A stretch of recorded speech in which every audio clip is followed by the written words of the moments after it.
eeyyen har'as imalli ku arsii yooma keessa eenyu himee fixanii himaa jara keessaa koottaa kullaa wajjii wal isin barsiisaa faranjii Afrikaa isin argisiisa. Kunoo nu baradhu magaalaan kun kullaa wanni hundi guutuu eessaa fuuna qullaa nu lafa hin beeynu fooqii gubbaa bullaa gandummallee hin beeynu nama hundaa tolla. Darrabbaa ol kaanan kun lama oseenne buna ajajanne baranda mateenne ajabiyaa shamara bareedinna isaa jiraatan kun lamaa dubbiin irraa dhiisa.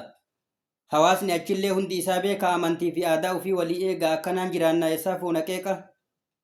Duri irraa jalqabee akkanaan as genne waa lafatti miti abboota irraa dhaallee wanni hin taane dhuftee akka qe'een faalle. Maqaan magaalichaa naa hubadhu kullaa aadaa fi amantii kenna wajji bullaa wanni hundi guutuu eessaa fuuna qullaa. Asumaan ammallee naa hubadhu aanaa kabajaaf jaalalaan gara tokko yaana. Malaa suudee jechuu hundumatu beekaa dachii leencati ka leencumatu eegaa eenyutu danda'ee na jalaa si qeeqa. Ajab suudee tiyya faranjii Afrikaa fooqirra ol baanaa waa hedduu argitaa gamaa fi gamana xaafi dhangala'aa qamadiinis guutee biyya garbuu faayisaa lafa goota tika kanaaf waa magarsa. Nuti gadaan bullaa aanaa keessaa tokko nu barachuu feenan googilirra laala addunyaarra jira wanni suudee caala. Aboo waliif quudhaa yaa uummata suudee daa'imantiif dahamni isin keessa guute hinaaftonni teessan qaata hunduu duute. Kanaafuu xumuree asitti gabaabsaa yoo yaada qabaattan koomantii dharroobsaa laayikii duwitii fi sheerii wal biraan gaggayaa yaa uummata suudee uummata nagaya.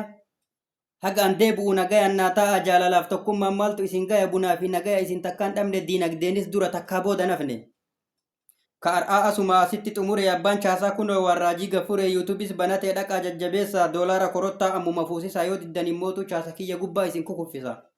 Dhaqaati saabskiraayit godha kaaboo billa alee kamaali bar yuutubii bananne.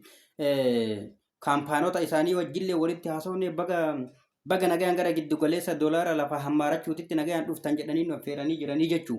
Yeni abbaa chaasaa ibbaalaal wayin caakkee arsiino isinii galee. Dhaqaati saabskiraayit godha billa alee kayaakii hisdii munneedha hisdii namaa namaan gootu. Isinii galee hundi keessanuu dhaqa. Borkadii isiisin walitti dachaanaa haga nagayaan deebinutti duwiti laayik sheer koppi linkii godhuun irraanfatina ana abbaa chaasaa caakkee keessa waan isin barbaadan kallattitti raree.